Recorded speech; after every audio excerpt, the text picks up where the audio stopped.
Rooting for John Morant over the last couple of months it's been difficult to do, and for a guy like me who has been following the Grizzlies for ever since they left Vancouver, so like over 20 years now, it makes it an especially complicated situation. It's almost like for the first time I'm experiencing less enjoyment as a fan. And keep in mind, I went through the time when they drafted Hashim Thabit #2 over guys like Harden and Curry. I went through multiple 20-win seasons. They were playing guys like Elton Brown and Bobby Jones.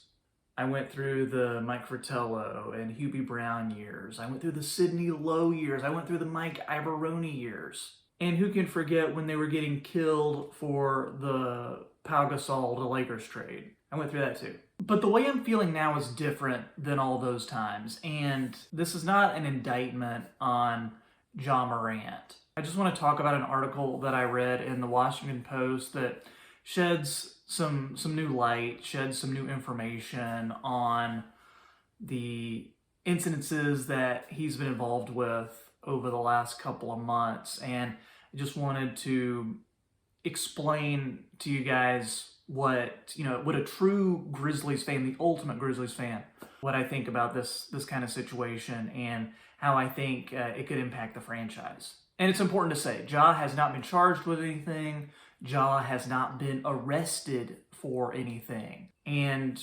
it's been in the news. Ja has taken the steps, or is in the process of taking the steps that he feels that he needs to be a better person, be a better player, be better, for his family, for his community, all that. And I appreciate that. I think those are the right steps. But it's still important to discuss, some of the finer details of what has been going on. So I think we understand the full picture and the gravity of the situation. So I just wanted to make this video, get my thoughts out there, and explain what I feel like a lot of Grizzlies fans are thinking during this time. So there are four main stories that Ja Morant has been at the center of over the last few months. I'm going to go through each one of these, and then the last one I'm going to go into a little more detail on with some of this new information that we've received. So the first one, he was accused of assault by a teenager who this happened over the summer. The teenager had come over to Ja's house. They were playing a pickup game. This teenager from Memphis, but playing high school ball in Virginia, Oak Hill, a very good basketball school, has a rich history. So he saw Ja as a friend, as a mentor, just one of his boys. What the kid says happened is there was some trash talk going on. He checked the ball, hit Ja in the face. Ja got mad, and he and his friend beat him up. Ja says that he was doing it in self-defense. He felt threatened. He's denied what the kid has said in terms of the way it happened. The kids also filed an $11 million lawsuit.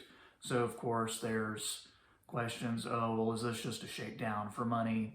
I feel like all that will come out. But this was nothing that Ja was charged with. Cops did an investigation. Regardless, bad publicity. The second thing happened actually during the season. The Grizzlies were playing the Indiana Pacers in Memphis. There was some, trash talk, some jawing going on back and forth between Jaws and his crew, some of the Indiana Pacer players. Well, after the game in the tunnel where the visiting team leaves, they said something was, I guess, shown on their car. Almost they thought it was maybe a laser that might be attached to a gun. They filed a grievance with the NBA. The NBA did an investigation. They couldn't corroborate any of that. And ultimately the main thing that happened with that is one of Ja's friends, Devontae Pack is the friend's name. He goes to all the Grizzlies games. He was actually suspended by the Grizzlies for attending games for the rest of the season. Again, no charges, just bad press. Then most recently, this happened in early March after a loss in Denver. Ja filmed himself on Instagram Live at a strip club with a gun. Not a good look, especially when the NBA has, pretty hefty weapons and violence policy anyway. No one was hurt. Again, cops did an investigation, no charges filed, nothing like that. But it was one of those things where, yeah, it was an irresponsible thing to do. Ja admitted as such. The NBA ultimately ended up suspending him. He missed 8 games. He went to counseling, said that, it was necessary for him to do that to work on better ways to handle stress and deal with, things that he goes through as an NBA player, which is all, that's all great. So for the 4th incident, this one actually happened back in the fall. This one is the one that I have more details on that I'd like to share. Let me set the stage for you here. Ja's mom is at the mall, and she's at Finish Line, which is the sports and sporting goods apparel store. She gets upset at the clerk because he waited on 2 white women ahead of her. She was upset by that. The clerk, who I think it's important to mention is a black man, he talks to Ja's mom, says, no, did not mean to offend, wasn't anything intentional, but she's already getting a little bit angry from the situation. So the clerk, his name is Given Busby, a 20-year-old kid. Ja's mom requests a certain pair of shoes. He tells Ja's mom they don't have those shoes in stock. She proceeds to, according to him, follow him around the store, yelling at him, just being aggressive toward him. He was frightened by that. Then she says that she's going to call her son. Morant ends up coming to the store with about, according to Busby, 8 or 9 of his guys. So Ja's there with his crew. They get there and they're like, where? This is a quote from Busby saying what happened. He said that Ja said, where's the short guy with the dreads? Keep in mind, Busby is 5'3", literally a foot shorter than Morant. So who wouldn't be threatened by that? Busby is in the back where employees are. Ja tries to get back there to him. Busby's managers end up saying, okay, just get out of here, go home. And what I thought was kind of sad, Busby was working for $9.25 an hour. The hours that he had to miss that day were hours that he didn't get paid.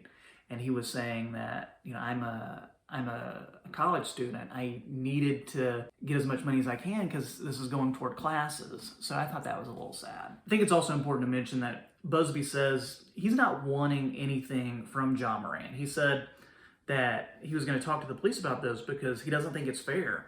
That just because you're a celebrity, just because you have that status, that you're able to get away with things like this and treat people this way. He says he's not the type of person who would try to extort money from a celebrity just because, they did him wrong. He just wanted to get the information out there.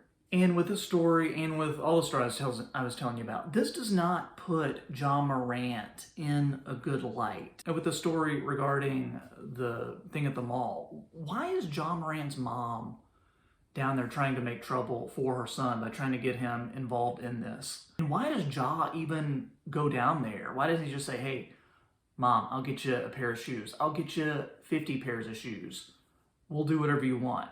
It's not a huge deal. Let's pick our battles here. This is a guy who's the face of the franchise for the Grizzlies. He's the face of a city. He could be the face of the entire NBA. So why are you bringing this bad publicity on yourself? And I think even the bigger picture on this, and this is way too much to discuss for just this video, but it speaks about the power of celebrity. It speaks about celebrity culture because in the article, Busby says how when he went to talk to the cops about it, it's almost like they didn't really believe him. They just kind of wanted to push this under the rug. And as a Grizzlies fan, hearing all these stories, it makes me really bummed out. And it makes me question, okay, what is the future of Morant for the Grizzlies? What is his ultimate future going to be like in the NBA? And I'm torn because I want this team to succeed, but at the same time, it's like, it's really hard to root for a guy who, if these stories are true, is kind of a jerk. And I'm a father. I have an almost 2-year-old at home, and I'm really looking forward to that time when he's going to be old enough to talk to me about the players he likes, the teams he likes. And, as a Grizz fan, as any father wants to do with their son, you want to pass on your love of your team to your son. But with these stories, like, am I going to want him rooting for Ja Morant? Am I going to want him to hang a Ja Morant poster in his room? Is this the type of guy that I want him to look up to? And is this the type of role model that I want my son to have? But guys, let me know what you think. I would love to hear your comments, especially if you're a Grizz fan. I'd like for you to comment on this video. Let me know what you think, and I'll catch you next time on the Half Court Report.